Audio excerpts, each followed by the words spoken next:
Hey guys, Butch Hartman here. Welcome to Speech Bubble. I've got a huge Hollywood star. And the star is the star of Jace and Josh, Jace Diehl. No, it's actually Drake and Josh. It's me, Drake Bell. Oh, then who am I? You're getting me coffee. Yeah, and you're fired. Roll the theme music.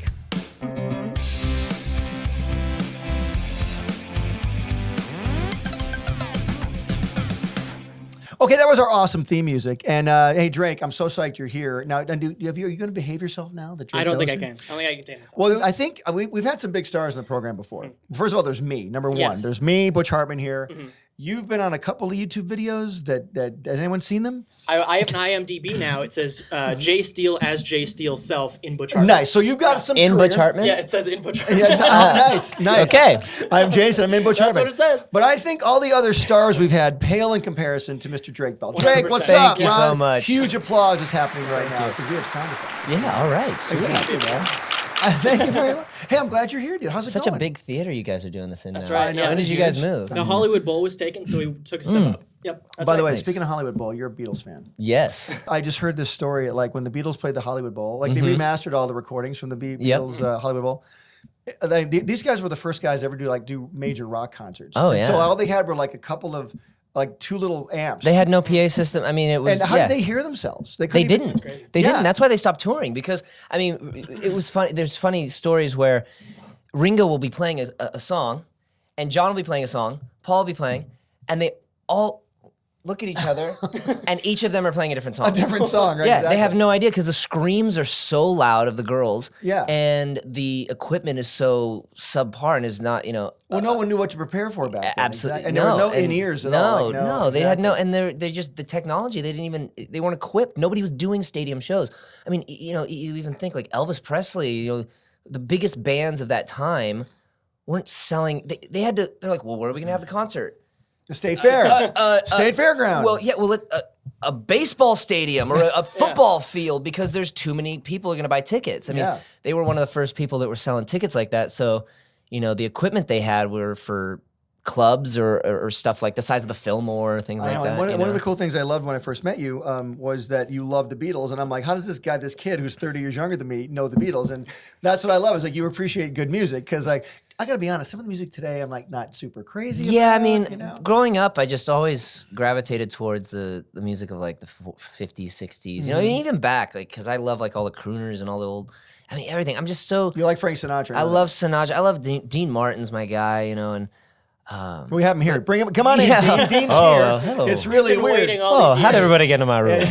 He's also been dead for like 20 years. But it's fine. It's good that he's here. But More than that. so like, I mean, because I've been playing guitar a little bit lately. I'm Nice. no Drake. All right. But I've Yeah. learned being up live on stage. It's like, man, you need the in-ears. You need like the headphones because you need to be able to hear yourself. Yeah, Otherwise, or it you sounds just really need to bad. have like a good mix on stage, which is sometimes hard to do. But I mean, I don't. Honestly, it depends on what I'm playing, the music I'm playing. Because if I'm playing just rock and roll, if I'm going out with a 3-piece band and doing more like rockabilly guitar-driven stuff, I don't really want to use in-ears because then I kind of lose the feeling of Rawness. playing live. Yeah, It's yeah. almost like I'm doing a studio session. But if I'm doing something where I'm doing like 6-part harmonies or I'm doing, multiple, stacked harmonies or multiple musicians in the band, like if I have like a 9-piece band and like a horn section and I really want to hear everything Let me stop separated. Do you know what 9-part harmonies are? You know what stacked harmonies are? I Jace, think you know what those are? I do. I need a Just making dictionary. sure. Yeah, Jace, yeah. Like I need Beach to Boys stuff, learn.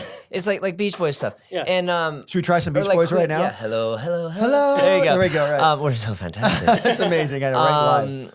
But then I'll use in-ears because then you really want to hear everything separated and hear. Now the Beach Boys. I Tone mean, there's and no better harmonious group in my opinion. I don't think. I think it goes Beach Boys, Beatles in my opinion. I don't know if you agree with that. Well, but I think mean, it's pretty cool. as much as I love the Beatles, when it comes to harmonies, there's nobody in that generation or at all could touch Brian Wilson. You know, I know. I mean, I know. There's funny stories where even like Paul would come over to Brian's house and he'd play him, Paperback Writer or something, and it has a Paperback Writer, that whole opening, and Paul was so proud to show Brian this harmony part, Yeah. this opening with these harmonies, and when Paul left, Brian just turned to his friends and went, those harmonies are so out of tune. They were just so out of tune. Because he's like pitch perfect. He like hurts his brain when he hears something. Like a mad musical genius. It's like it's like nails on a chalkboard when something's off to Brian. So and he's the one that lived. All the other Beach Boys gone, most of them, and he's still around, and he's still playing, and doing pet sounds at Hollywood Bowl and everything. Great album. It's one of the best. You know, but hey, so but anyway, musically, Drake Bell is awesome. And you've been playing guitar like how long now? Like doing the guitar stuff? I mean, probably since I picked up guitar. I started because you're like 17 now, so like I probably about 6 years so far. No, I started playing drums at like 9, 10, and then I didn't want to be in the back of the band, and I wanted to make music, and I kept having to find friends to join me so that I could make music because I needed a guitar player, I needed a bass player, I needed something other than just. No, Jace doesn't have any friends. How does yeah, Jace that's find my problem here. How do we get with friends? everything? Yeah. No, I want to ask. You're gonna want to go the one-man band route. Okay, so you're gonna want to like kick drum on the back, exactly. And Jace, we have for you an accordion. Bass with your feet, Here's your accordion. You're gonna want to look into a small monkey. Okay. With a fez. Always wanted a small monkey on Speech Bubble. You're gonna look into little tiny vests. Okay. That's what you want to. That's what you want to look into. Tiny vest, tiny hats. Yeah, that would like work. the Bugs Bunny cartoon where he gets the small monkey. Hey, but okay, well, so you started playing guitar like at a very young age, right? Yeah.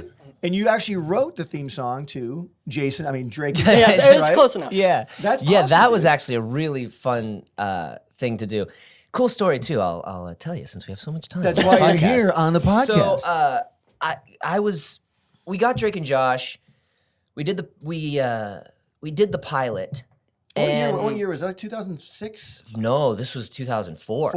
Okay, Yeah, right. 2004. So this was probably 2003. Because I was at Nick when they were putting posters up of all of it. I was Yeah, at this Fairly was Odd Parents at the time. Yeah, I think Fairly Odd Parents was already out. Oh, it was on for a while. Yeah, because that was already because Couple I years. grew up. I remember growing up on that before I was even on. Yeah, I'm way Josh, more successful than you. We know That's that. my. Just But making yeah, sure we're clear. your house is much bigger. They so at about 13 and about 2003.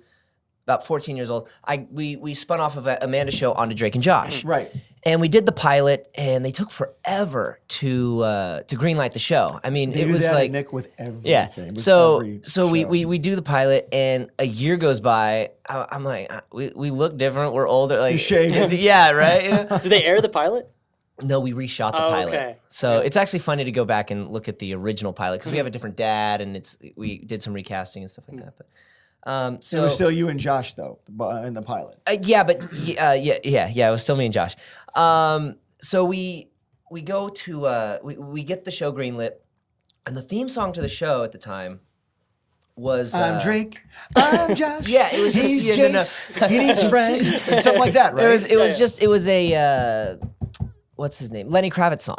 Oh. And so when I got a call from Dan, and he said, "Hey, the show's greenlit. You know, let's have a meeting. I want to talk to you about how much or how little you want to incorporate your music onto the show. You know, do you want me to write him as this guitar playing singer-songwriter, guy, or do you want to keep that completely separate, work on your music outside the show, and I'll just make him, like a skateboarding teen or something like that." Duh, I think I'll promote my show. My music on the show. Well, yeah. not only that, but I'm like a 15-year-old kid that's like, I want to be the rock and roll guy that gets all the girls. It would normally be his decision to do. I'm not like yours. looking at It's like crazy. my homework as I'm talking to him. I'm like, yeah, I'll take Rockstar. I'll take Rockstar. By the way, with the pilot for Speech Bubble, I should have been a rock star. Why am I just And a it could be guy all in a different chair? from here. Exactly. You should have thought of that. You had the control. I am not gosh. But so he and he'd always been a fan of the music, even before the Drake and Josh, because I played on the Amanda show, and he'd let me come on to all that and play my music and stuff. And he loves Beatles and Elvis and all that stuff. So we're cut from the same cloth, We actually used to go to concerts together because we just love the same type of music. You and Schneider? Yeah. So we're really like in classic TV. Like he's obsessed. You go to his house and it looks like I Love Lucy. Or everything. I mean, Beverly Hillbillies, Star Trek. Like it looks like a museum of classic television. It's like if you love classic TV or classic music, anything classic rock or anything like that. Right. Like his house is like a field day. It's awesome. It's so what cool. are we doing here? Let's go. Right, to exactly. Schneider's You house should. right We now. really should. He's got an I incredible bet place. we could get in. I bet he's home. I'm sure we could. Could you imagine that? We just knock on the door. Hi, Mr. Schneider. It's Drake and Butch. Yeah. It was Drake and We Josh. want to see your I Love Lucy stuff. Yeah. Please. So, so he said, so we had that meeting on. That was on a Friday. He had that call. We had that call, and I called my buddy who was writing music with at the time, and I said, "Oh, we got this meeting, and we should try and write a theme song. I should show up with a theme song for the show because the song right now is just a Lenny Kravitz song. It's a song everybody's heard on the radio. Like, I want somebody in their bedroom that's working on their homework to hear the theme song and go, oh, Drake and Josh is on. I gotta hear it. When I did my theme songs for my shows, which are brilliant, by the way, that you wrote. Thanks, that you man. wrote all the music and all that. I I've didn't always even been tell impressed Drake by to that. say that. No, I have. I've just always been impressed by that. That's so cool. No, but I always wanted. I was thinking like of the Flintstones. Me. I was like, I want a kid to know the show's on and run into. And that was my thought. And so when I called my buddy, I was like, I don't want somebody to hear our theme song and maybe TRL is on, or maybe it's VH1, or maybe it's a commercial, or because that was a song that was licensed a lot, Right. And so I just wanted it to be more identifiable with the show.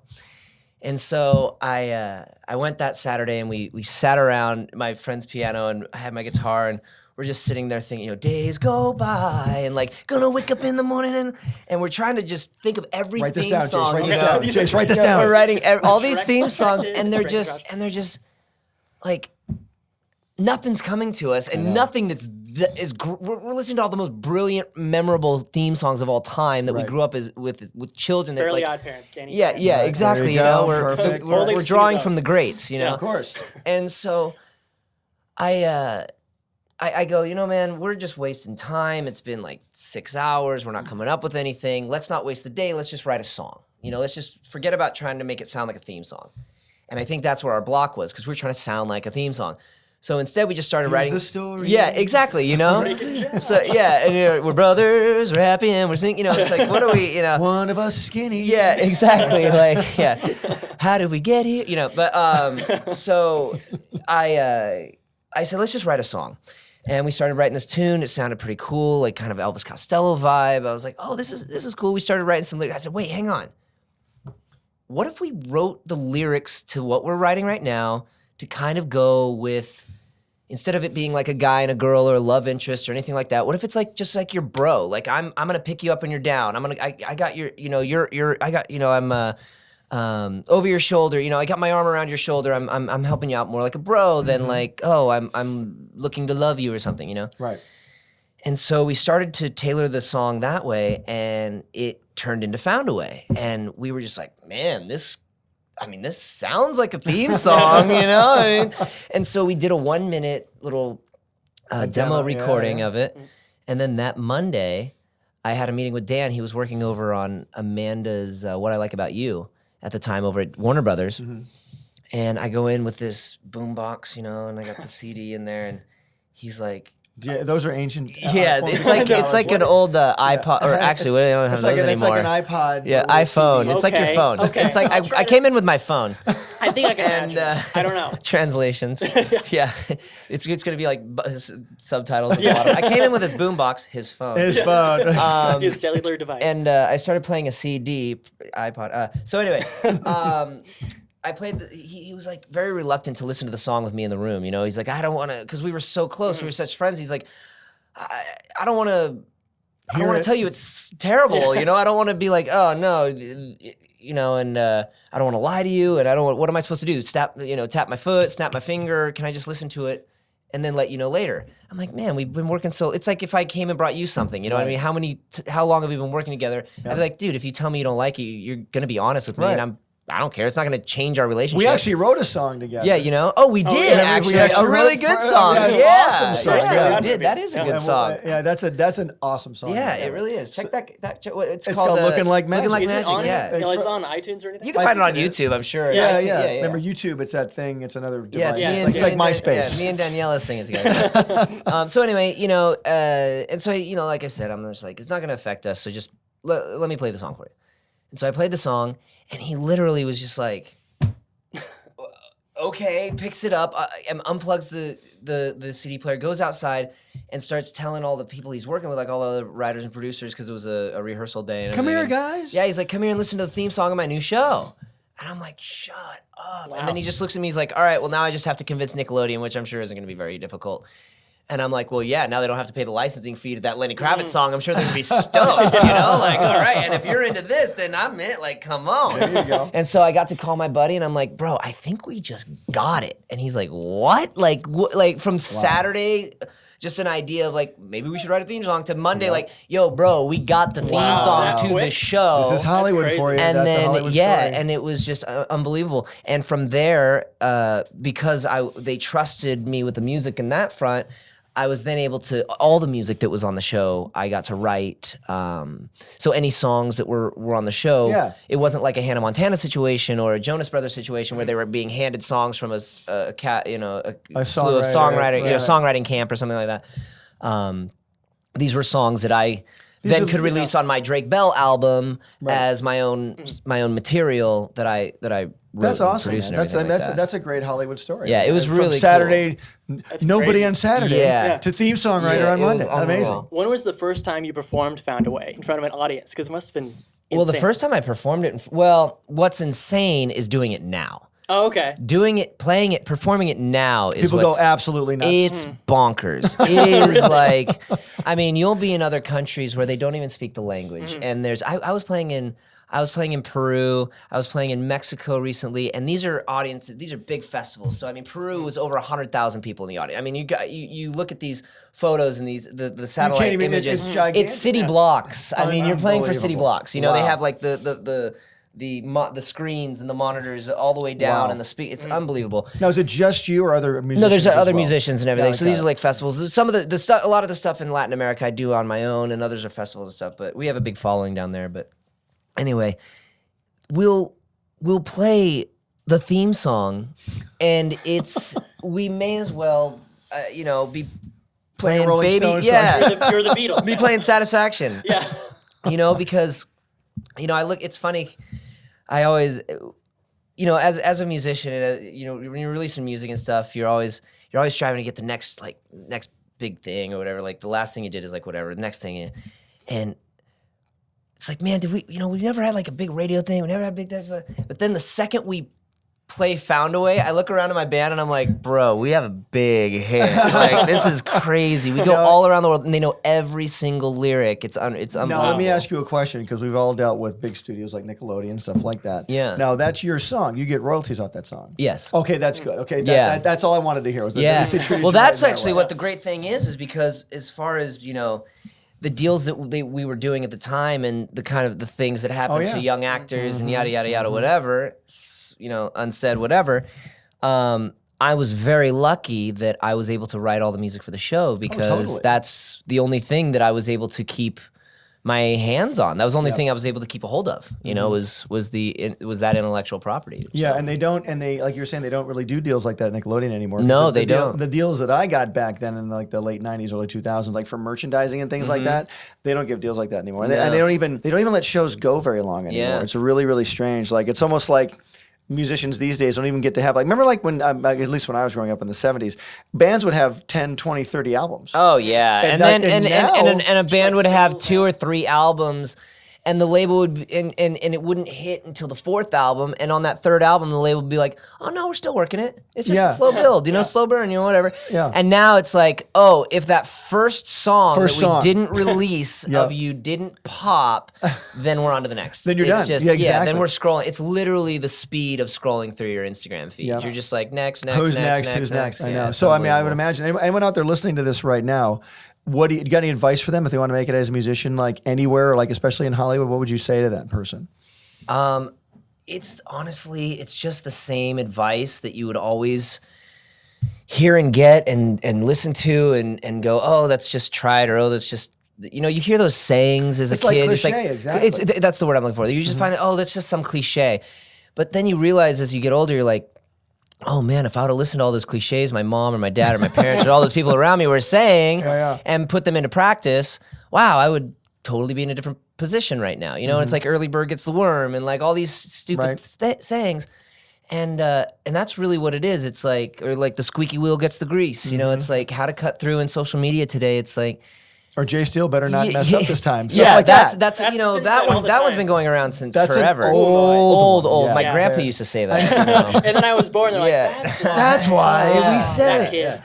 But I guess the advice you would probably give is what I would give. It's like I would advise people like this, especially these days when everything's digital. I'm like, learn how to play on a real guitar. Learn how to play drums on a real drum set. I tell sure. people with art, I'm glad there's digital art out there, but like learn how to draw with paper and pencil. Learn Yeah. how to draw pen and ink, actual painting. You know, and Absolutely. then the digital stuff will make you a little bit more. You get absolutely. more but I would options. also on top of that say, you know, double down and as much time as you're putting into, because whereas for people like me who grew up in the generation just before, and Josh and I talk about this all the time, how man, if we were just one generation after, we'd have 30 million Instagram followers. We'd have 100 exactly. million Twitter followers. You know what I mean? But we're just the generation just before. So we have great numbers, but they're nowhere near what like the Hannah Montana, the Miley Cyrus, JoJo Siwa. right? You know. So we would. So I would say we're at the disadvantage that we had. You know, I would say take advantage of that now and social media? Yeah, and double down on as much time as you're spending.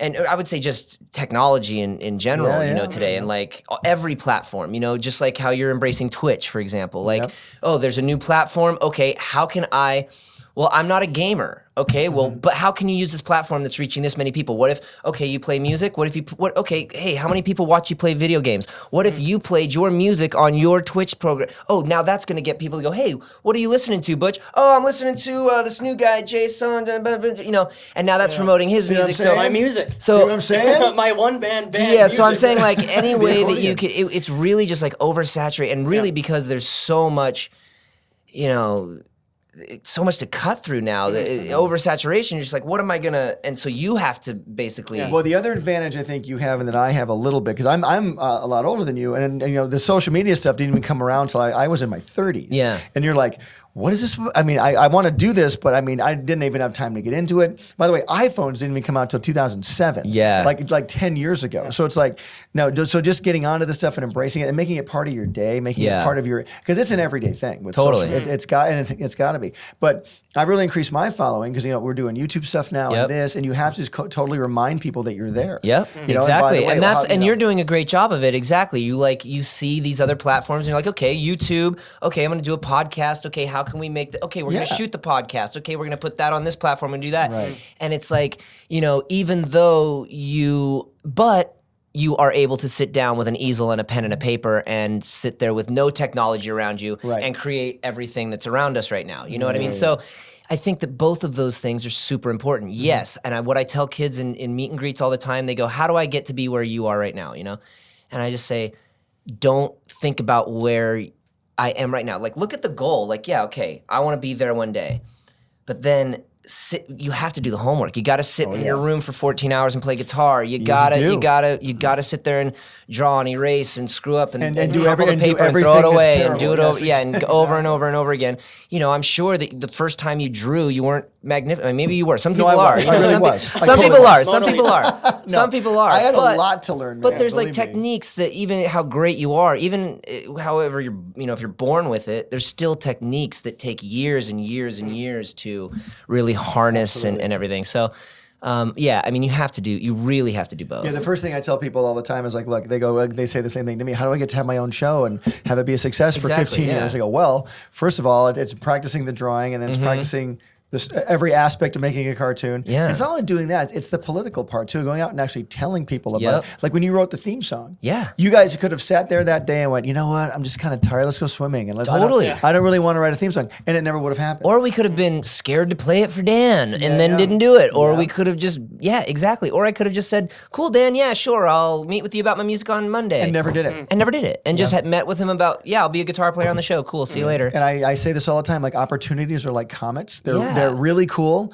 but they only come around once in a while, and they might not come around for a very long time. And so you that's gotta make where sure. somebody will look at you and be like, "Oh, you're so lucky that you were able to write the theme song for Drake and Josh." And it's like, no, I just saw an opportunity. Yeah. And you know, I was prepared for that. I went and I prepared for the opportunity. Mm-hmm. You know what I mean? It's like I had Saturday and Sunday.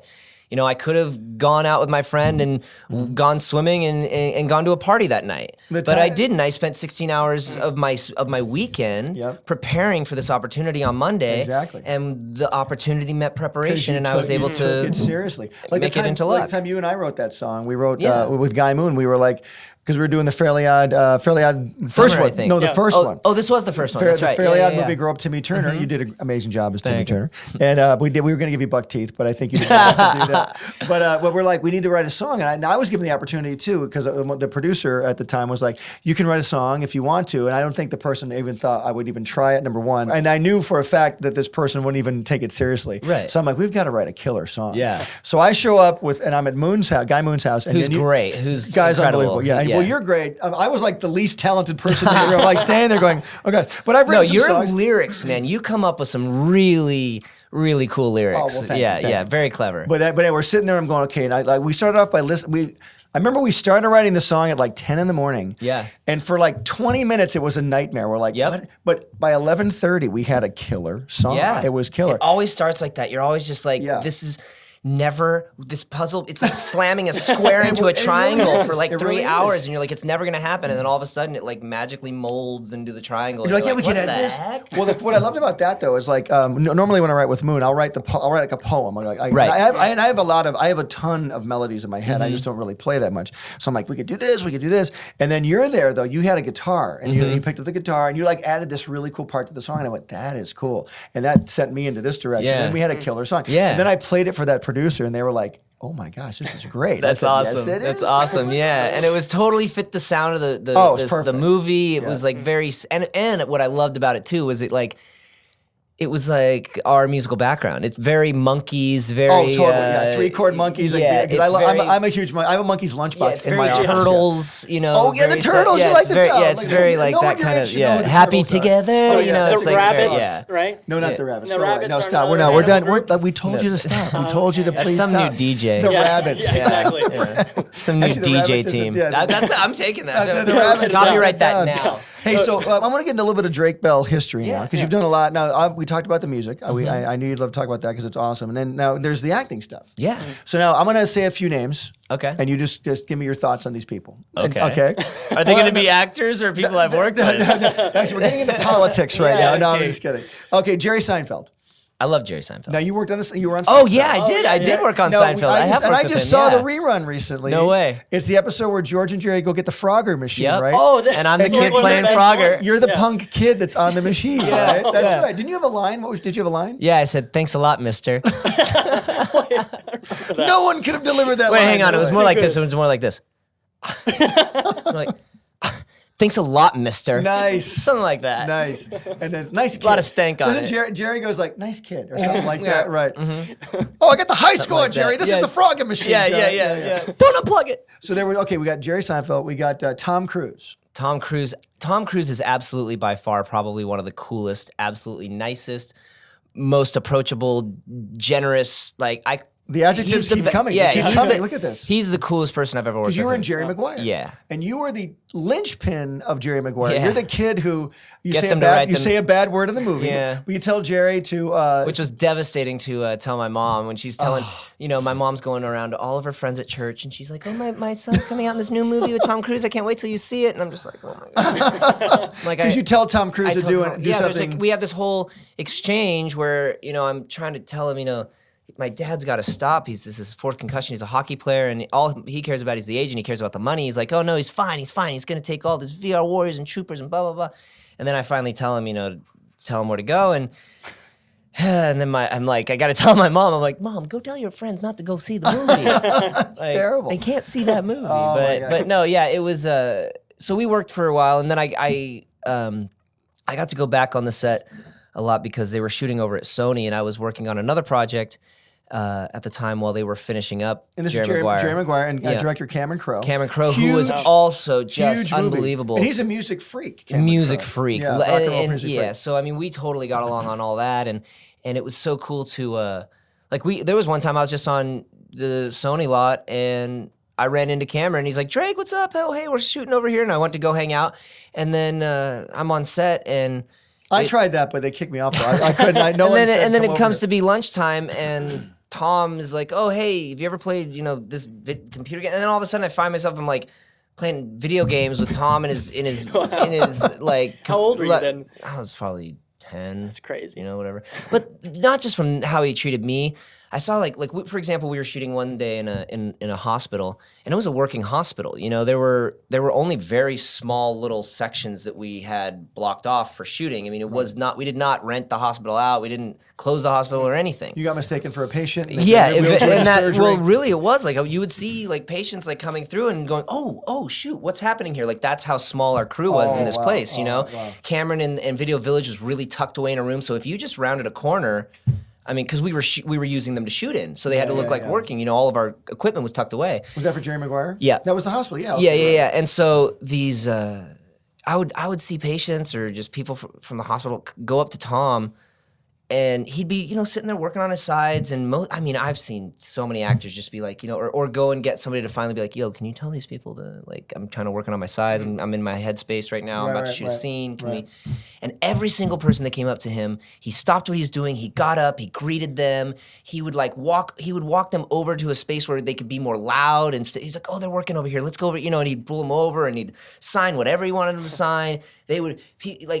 There was no time at any point that Tom was unapproachable or not just. He wasn't a Hollywood at all. To any of the crew, he knew every single crew member by their first name. He was friends with all of them, like buddies, like talking to them about cars and planes and hobbies, their wives, their kids. Then he stole all their wallets. Yeah. As he was doing them, that's an egg. No, I just. I've worked with so many people in this industry, and he's just one that really stood out. Where there's things you take away from everybody you work with. Where it's like, okay, I want to. That's how I want people to see me when I'm on set, or that's how I want to. That's how I want to act when I'm around, in the public and stuff. And he was just one that you're like, that he's like perfect. It's weird. It's weird. Like so, he's Jace. He's like he's very pretty much. I'm everywhere right now. Pretty One-man much, band, no friends, Yeah, most And this was popular. 20 years ago. This is like 1995. No, this was 96, around there. Justin Jerry Maguire came out like 95, 96. I guess it had to be like 95, 96. Yeah, look at that, man. Yeah, You've been doing this for a while. I've been doing this for so And so, long. I know, man. So I joined the Screen Actors Guild in 1992. Oh, dude. Wow. I joined in Isn't that 1986. crazy? I joined in 1986. I was born in 1986. Yeah, I know, whatever. My life was ruined by then. Okay, I just want you to know. So wait, so you do Jerry Maguire, then Nickelodeon was right after that. Was that like late 90s, early 2000s? This was the Amanda show, right? Is that where you started? Amanda show started in 1999. Okay. So I was about 13. Amanda Bynes, the great Amanda Bynes. Yeah, from all that, which was awesome for me because I grew up on all of Dan's shows. So I grew up on all that, and Amanda to me was like Carol Burnett. She was Lucille Ball. She was this big star that was this talented, hysterically funny, unbelievably talented, yeah, super fun, and like age like 13 or something. Yeah, and seriously, that's another person I would say like because I mean, even though we were the same age, I just looked up to her because I watched her growing up, and so when we were together, I would watch her as like not so much as a peer, but somebody like as if Carol Burnett was on the stage, and I'd be like, okay, what can I take away from her, and what is she doing? And she was so quick, man, and like her bit like, and she was just always on, and it like even we do run throughs, and you may as well have been shooting the show because she was just super high energy. Oh yeah, high energy and Real funny and like witty and quick and. It was just, she was just a force. Yeah. And now you and Josh were both on that show, correct? And that's where Dan's like, we got to take these two guys and make their own show. Yeah. And I got to admit, when I first saw Drake and Josh, because again, I'm an adult, my life was ruined by then. Yeah. But I'm seeing this show Drake and Josh on Nickelodeon because at the time I was at Nickelodeon, and I would laugh. It was hysterically funny. I'm not even kidding. I mean, I was like, you're like, oh, it's a kid show, but it was legit, like one of the best sitcoms I've ever seen. And you were fantastic on it. And Josh was hysterical. Josh is incredible, Yeah. And that's what's so cool is the first time we met, we did not click at all. I mean, Jason and I didn't either. I don't know what it was, but we just, I don't know. There was something that we didn't click. And so when I saw that he was coming on to the Amanda show, because I had already done a season of the Amanda show. Oh, right. So he came on second season. You're big time. Yeah, I'm like, whoa, I'm the only guy in the cast. That's my chair. So when I see Josh Peck on the call sheet, I'm like, Josh Peck. Josh. No. Zoom in. Boom. No, not Josh Peck. Josh Peck. And so, but we got together on set, man, and he started, already at the age of, what was I, like 12 or 13 at the time? I was 13. I was already into Jackie Gleason and Buddy Hackett and George Burns and Jerry Lewis and all this sure. old, the Marx Brothers and all that stuff. Yep. These are old actors. Yeah. So when I see this kid come on who I really just kind of judged the book by its cover kind of thing, he started coming on and he was just vamping with everybody, and the stuff that was coming out of his mouth, I'm like, whoa, this is like a young Buddy Hackett, young Jackie Gleason. And then I'm mentioning that stuff to him, and he's like, oh yeah, well, I love the Honeymooners, and I'm like, whoa, what? The Honeymooners? Hang on a second. Yeah. We might get along. So I was saying that he really appreciated. Hey, Norton! Yeah, because that's my, I love music and everything, but really my absolute obsession is classic comedy. It goes to Charlie Chaplin, to Harold Lloyd, to Buster Keaton, to Fatty Arbuckle. And there's so little of it now. There's so little of it. Nothing that's really that funny anymore. Yeah, or you look at somebody like Dick Van Dyke. And I think that somebody today who I would say that comes off sort of Harold Lloyd, Dick Van Dyke, like good looking. Butch Hartman can be the leading man. Right. Which I don't think we've had for a while, but is still unbelievably hysterical, is Ryan Reynolds.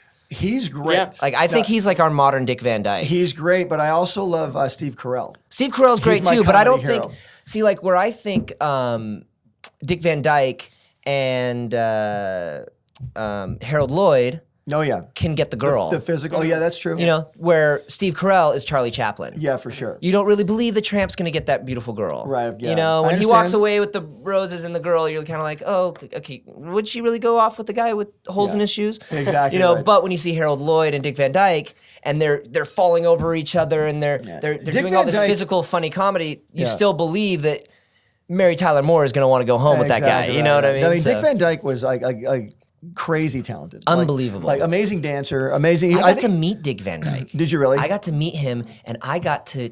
Well, it was like He's very old now. It was not too long ago actually, and sharp as a tack still though. Really? Wow. Yeah, and I had like 2 seconds with him, and I've had a lot of cool moments with a lot of the people that I've admired going, like Ray Charles or Jerry Lewis, and Wow, yeah. But so Dick Van Dyke, I met this banquet, and he's doing this Q&A, and it's at the very end, and his security's like whisking him away, and I literally have to break through people, climb under, and get in front of him and get in his way to greet him, right?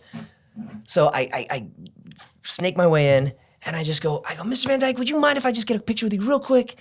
And as I get the picture, I lean in, I'm like, Dick Van Dyke Show is one of my all-time favorite shows. I think it's one of the greatest comedies of all time. It's some of the best writing. And he goes, and he literally, like, he could have been like, oh yeah, thanks, kid, and turn around, because I'm sure everybody every day tells him that Van Dyke Show is his favorite show of all time, But he turns to me, puts his hand on my shoulder, and he's like, well, man, Carl was just on his game at that time. Carl Reiner. He goes, it was all Carl, really. Carl Reiner's writing, and it was just, and we had a great cast. We had a great cast. So he stops and has a conversation with He has a you. conversation with me. He's talking about. Start a little he's podcast like, with yeah. He literally he answers my question. I go. It wasn't even a question. I go. Dick Van Dyke Show is my favorite show of all time. I think, and I'm literally talking this fast. I'm like, some of the greatest writing of all time, and Thank you very it much. shaped I'll me. leave you alone. It Yeah. shaped me as an artist. Yeah. And it's one of the things that shaped me as an artist. And he turns around. He's like, it's because of Carl's writing. Because Carl was just so brilliant, Wow. Carl Reiner. It's true. And he goes, and we had such a great cast. Maury Amsterdam was just so funny, Maury Amsterdam. Yeah, he's like, we had a great cast. That was a great show. I really missed that show. It was a great time. And you're right, it really was a great show. And he wasn't talking about it like, yeah, you're right, kid. Like, I did do a great show. He was like talking about everyone involved, which I really appreciate when I find that about artists and actors. When you meet an actor who did some great film or a director or somebody, and it's like, oh, a Roman Polanski film, and then you talk to that person or whoever it is, and you talk to that person, and they're like, yeah, but it took like 200 people to make it, and without this person, I couldn't do this, Yes, and of without course. that person, I couldn't do this, and this wasn't even going to be in the movie. It's because of this person that it was. So it really is everybody's absolutely. baby and everybody's. It's not a one-man show. Yeah, ever. exactly. And But, so I it mean, was cool to see him say that. There's just so few comedies out there that I really like anymore. I mean, like I like I think The Office is the last really good TV show that I really like. You know what I'm obsessed with is anything that Fred Armisen puts out. Anything. I haven't watched a lot. I got to admit, he's pretty. You great, are gonna though. love him. We were talking about you've gotta see Portlandia. We were talking about that. Portlandia. Go binge watch it. Watch it from beginning to end. All right. It is some of the smartest comedy. He does. He will spoof stuff that is so kitsch and so like you have to be into such. It's like deep cuts. It's like when a gotta know what he's- when a band covers a deep cut of a band you really like. Right. And you're like, why are they referencing that song? And how are they pulling that up? But that's dope because I get know it. that and I I get understand it. it. Yeah, Yes. I'm part of that group. It's almost like, you have to almost be a Trekkie to get it. You know what I mean? Wow. But he does things and does spoofs on things where you literally are like, That was a commercial. how'd you get the budget to this? 7 people are going to understand it. Yeah, that was a McDonald's commercial from 1971. Exactly. How did that you do remember that? as a kid, and you're just like, how? Yeah, and you're like, but he cuts through to our like this generation of, that 80s, 90s I got grew it, up on okay. MTV, and now we don't have it anymore. And what's happened to MTV? And what happened to our CD players? And this whole, Yeah. it's like he and the bands he rereferences, and he's so musical. Like if you see him, Armisten's musical? yeah. Oh, I he's see. Again, I'm surprised by that. He was in the late night watched it. band. He's the for late Seth night. Meyers, He's yeah. Seth Meyers' band leader. Oh, So he he's is? he's Okay, so I get incredible. this. He's How an out of touch I incredible am. like jazz drummer. Wow. And he has a stand-up on Netflix right now that is so funny. If you're a musician, Okay. it's 100,000 times funnier. So it's funny. We've to written a song watch. together, so I would totally It's get funny, it. but if you get music or you're into music, it's one of the funniest stand-ups I've ever seen. And it's so, I don't know, man. He's just so smart. So, and he also does this show called Documentary Now. Right. Oh yeah. With Bill Hader. Right. And they basically take a documentary, for example, like The Kid Stays in the Picture with Robert Evans. Right. And they'll do a total spoof on it. And it's the most outlandish stuff. They did a spoof on the Talking Heads. Once in a Stop! Don't stop wasting time. Or I can't remember the name of it. Wasn't like same. It wasn't like that whole documentary that they did. The famous Talking Heads documentary. Yes, I remember that. Yes, I do. I They remember do that. it. They do a whole spoof on that. And God. I was watching some band members from the Talking You might Heads. tell yourself. Yeah, they do, and I'm telling you, they did a whole concert. Wow. They shot the whole concert. They had a real audience. They did all spoof songs that sound like those songs, dressed like them, but with their own characters. And I was actually watching the band watch the episode, and they're like, "Why would somebody spend so much time on doing this? Like, I get it. It's funny, Well, but it's like Jimmy Fallon doing the videos. Like he spoofed a Go West video. Yeah. From like 1991. exactly. It's like and did it exactly. Too Yeah. much time on my hands. Yeah, oh, It's God, the it's best the one. Styx It's video? those, Yeah. It's those really, and he just, I don't know. Everything he does is just Okay, like, all right. Light years beyond. I've been educated. Yeah. I'm You gotta watch doing Fred speech Armisen bubble. I've been doing speech bubble. Yeah, all you week. should I know. definitely check He has out- a movie coming out with A24. It's him and John C. Reilly and they're astronauts. oh Have you seen my that? gosh, It no, look- I haven't. It's only, but there's I'm only already, been a it's already picture. gonna be brilliant. It's gonna be great. Two more things I want to talk about real Yeah. quick. Your love of Disney, number Yes. one, and the Fairly Well, Odd Parent do you movies. have another hour? No, I know exactly. I want to talk about the Fairly Odd Parent movies too. Yeah. though. We gotta talk about that. Let's talk about that's how we met. Was on the Fairly Odd Parents live action movie, Grow Up Yeah. Timmy Turner, which was great. Then we did 3 movies. We did 3 of those Can you believe we things. did 3 I movies? can't Doesn't happen believe with it. big movies, It doesn't right? happen with I haven't movies seen it usually. with No, movies. it doesn't. It was No. unbelievable. But yeah, those were a lot of fun. I discovered one of my favorite places in the entire universe shooting that movie, which I go to every year now, is the North Shore of Hawaii. Turtle Bay I'm there. Resort. That's I don't. right. I don't stay at You're Turtle Bay. I'm welcome. more of a local now. So, Are you really? Yeah, Do you go there so- that much? You're there all the time. Oh, dude, I'm there all the time. Check my Instagram. The Turtle Bay Resort. Literally, I'm there twice a year. We did that. It was the 3rd movie we did. It was Yeah. Fairly Odd Summer. Yeah, my And- favorite. But it's one of my favorite stories. Sorry, I don't want to interrupt you, but I love. This is one of my favorite stories. We're shooting the second one. Right. It's freezing cold. We're on a mountain. We're on the top of Whistler, and Or in the It snow is up to our negative knees. degrees, and everybody's in their North Face jackets, and there's their heaters inside their tents, and we're outside trying to deliver dialogue in this freezing weather, trying to look like we're in Canada. completely fine. And, yeah, you're in a pink winter coat. yeah, in a Timmy pink Turner. winter coat that's not really a winter coat because they had to just make one.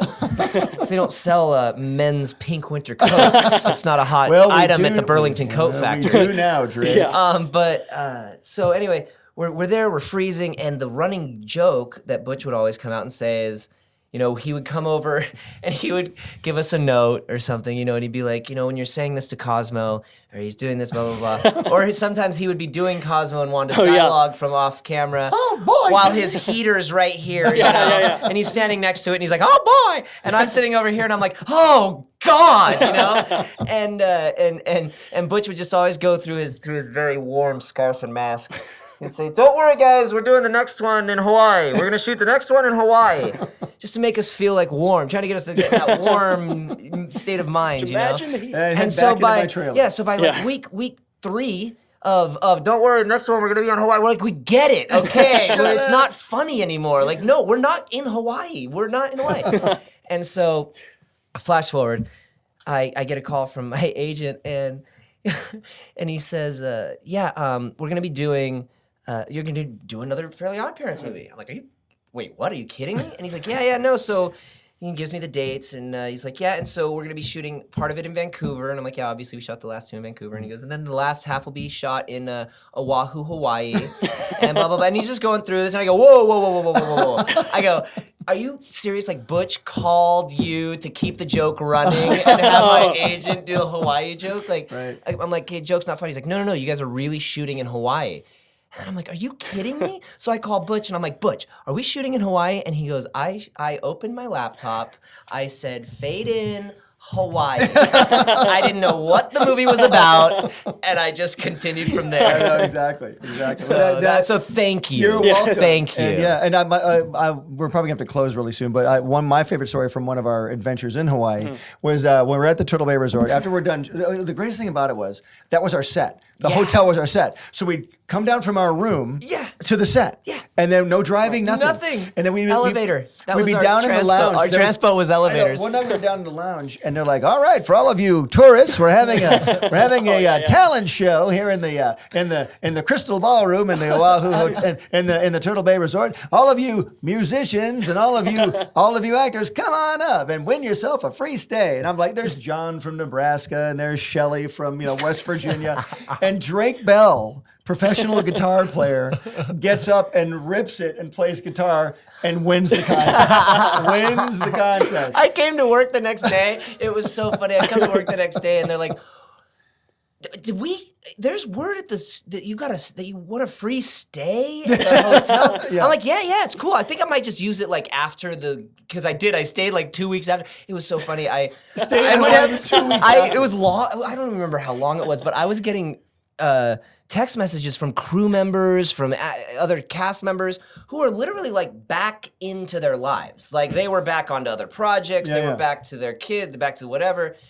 And they're looking at my Instagram posts, and I'm like still in the same chair, the same hotel room. And they're like, "You haven't left?" I'm like, "Why did you leave? Why would you leave Why would you this?" leave? Did you I see know. where Oh, we it was were? epic. You know, It but was epic, man. it was funny seeing a lot of the Canadians. Fish out of water in Hawaii. They would come down and What's a palm they would tree? be What is that? yeah they would be there were some people who would have to be in the water holding reflectors and things like that, and they would have their jeans on and their socks and their shoes, and they would walk into the water and In they the would hold ocean. their reflector. Yeah. I'm like, yo, homie, we could just like, there's board shorts and you can be barefoot. Like, I know you're at work, but like, you could totally come in just a bathing suit, like, and be comfortable. It was a killer time. Yeah. On the way from Vancouver to LA, we thought of a show idea. I still think it's a cool idea. You remember the idea? I mean, I remember the Don't idea. tell anybody the idea. Remember the name of the idea? No, I don't remember the It's name. called All the Way Up. All the Jace way and up. That Josh. is right. Yeah. It's called Drake and Jace. That's what Yeah, it's okay, called. that's Yeah. okay. It's both of us. And by That'll the work. way, we still haven't ripped on Jerry Trainer. We'll do that the next time you come back. Oh, okay. Yeah, Oh, that's right. Your 'cause movie of with Tough Puppy. Tough Puppy, and you did a movie with I Jerry just did Trainer. cover versions, which just came out on Hulu yesterday. That's so go right. ahead and stream it right now. It's with Jerry Trainer and Debbie Ryan and Austin Swift, Taylor Swift's brother. which is Anything else you want to plug? Plug something else. Yeah, and also I've got new music out right now. You can go to Spotify, wherever the kids are streaming music. All the these days. kids, yes, But yeah, I right. did. I got two new singles, and What are they called? Call Me When You're Lonely, and I know, but what are they called? I'm sorry, that's a joke. That's a joke. First Thing in the Morning. There we go. And then what else do we have? We've got on August 14th, I'm going to be doing an event over at Pulse, which is pretty exciting. It's going to be a charity event, and all the proceeds go back to the Pulse Foundation. That's for the Pulse nightclub in Orlando. Bro. Very cool. And then we're going to be gearing up to go back on tour and get back on the road. That's pretty much where I'm at all the time, is just on the road and playing shows. That's what I love very to cool. do. I'm so psyched you came in here. Thank you very much. Thank you so It's much. been great seeing you again, just to hang out. You were already on the podcast once back in December. Yeah. When all the losers were with you. But Yeah. now you're by yourself, so thank you, man. Yeah, of Anything else you course. want to ask Drake Bell before we go? Let's roll the theme music. That's all. That's the last All right, question. guys. Hey, guys. Thanks for listening to Speech Bubble. Thanks to Drake Bell. Yeah, thank thanks, you so man. much That for was having me. And thank Jace. Thank you. Kind of. Just saying some words. That's what I like to do. Really well done. All right, guys. This is Butch Hartman, Speech Bubble. See you guys next time. Roll the theme music.